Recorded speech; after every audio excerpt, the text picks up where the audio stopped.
Take a second and tune into your physical body right now.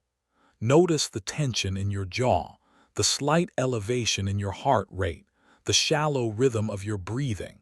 Your body is preparing for a physical confrontation. Cortisol is flooding your bloodstream. Your muscles are being primed for action. Your nervous system is sounding an alarm. Evolutionarily, your body is doing exactly what it was designed to do when a predator is hunting you.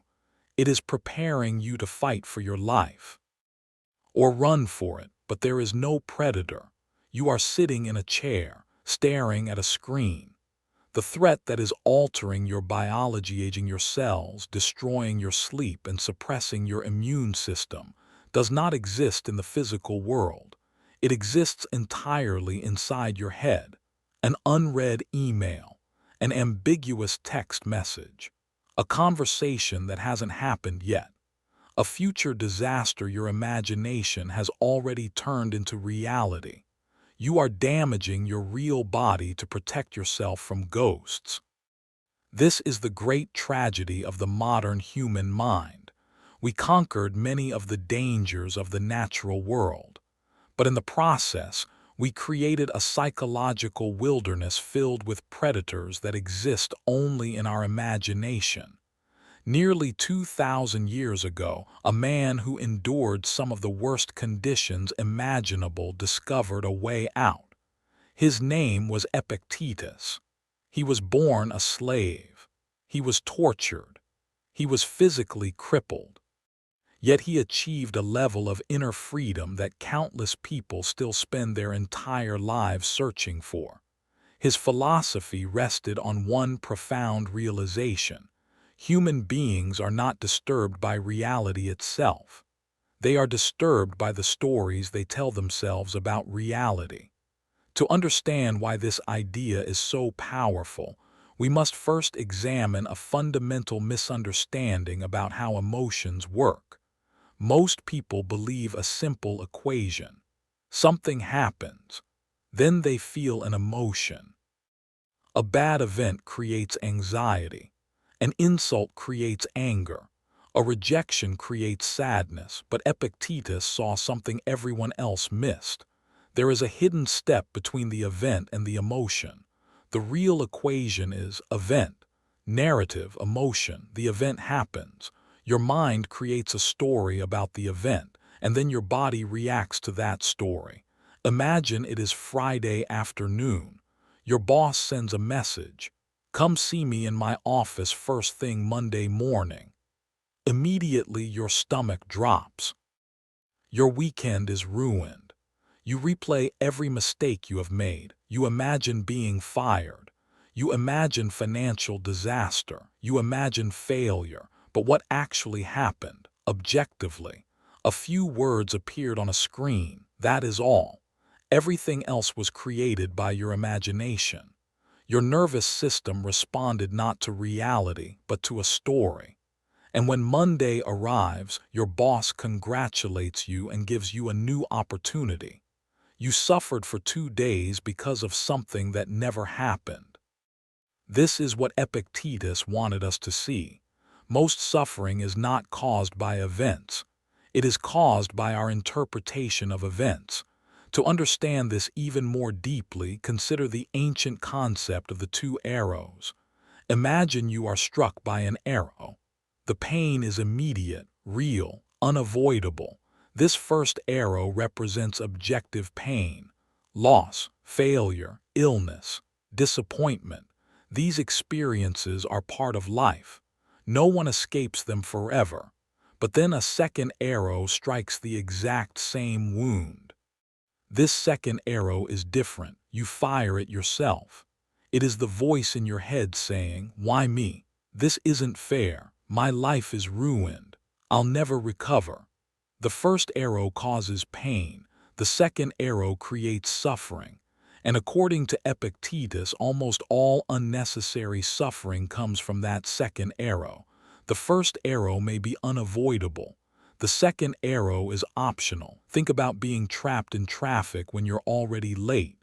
The traffic is the first arrow, the frustration. The anger, the endless mental complaints, those are the second arrow. None of them solve the problem, they simply multiply the pain. The Stoic challenge is simple: accept the first arrow, refuse to fire the second. Centuries later, modern psychology rediscovered this exact principle.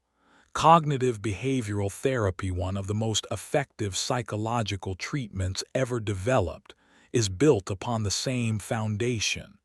Its core insight is remarkably similar. Events do not directly create emotions. Beliefs create emotions, change the belief, and the emotional consequence changes. The external world may remain exactly the same, but your experience of it transforms completely. This realization feels almost unbelievable at first because it suggests something radical. The world is not controlling your inner state. Your interpretations are. Your judgments are. Your narratives are. But understanding this intellectually is only the beginning. Applying it in real life is much harder. Because the human brain evolved to expect danger. Our ancestors survived because they assumed the worst. A rustle in the bushes might be a predator. Paranoia often kept them alive. As a result, your brain naturally catastrophizes. It predicts threats. It exaggerates risks. It fills uncertainty with fear. To counteract this tendency, you need a practice, a discipline, a way to separate facts from stories. When anxiety appears, stop and ask yourself, what are the objective facts? Not the assumptions, not the predictions, not the fears, just the facts. What would a video camera record? Usually the answer is far less dramatic than the story your mind is telling. Then identify the distortion.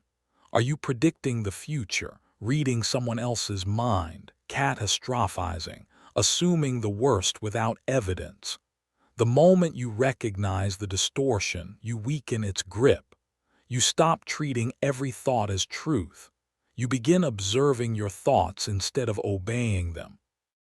And if fear still remains, take the next step. Face the worst-case scenario directly. Ask yourself, what happens if my fear actually comes true? Walk through it logically. Most of the time, you discover something surprising. The situation may be difficult, painful, uncomfortable, but survivable. Your fear of the event is often far worse than the event itself. This brings us to one of the most powerful Stoic practices of all: voluntary discomfort. The Stoics deliberately exposed themselves to controlled hardship, not because they enjoyed suffering, but because they understood something important. Comfort creates fragility. Challenge creates resilience. When you voluntarily endure discomfort, you teach your brain a powerful lesson. You can survive difficulty. You can remain calm under pressure. You can experience discomfort without panic. Every small challenge becomes training. Every moment of controlled hardship becomes evidence that you are stronger than your fears. And eventually, the things that once overwhelmed you lose their power. Which brings us back to Epictetus, a man born into slavery, a man who had every reason to feel defeated. Yet he understood something many people never learn. True freedom does not come from controlling the world. It comes from controlling your response to the world. Your circumstances may not always belong to you. Other people may not belong to you.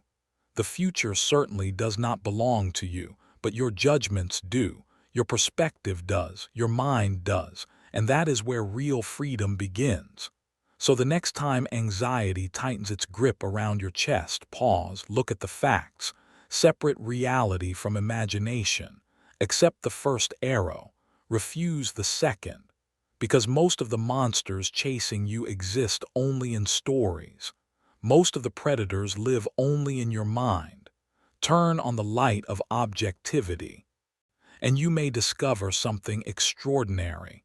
The room was empty all along. The ghosts were never real. And the greatest threat you faced was not the world around you. It was the story you were telling yourself about it.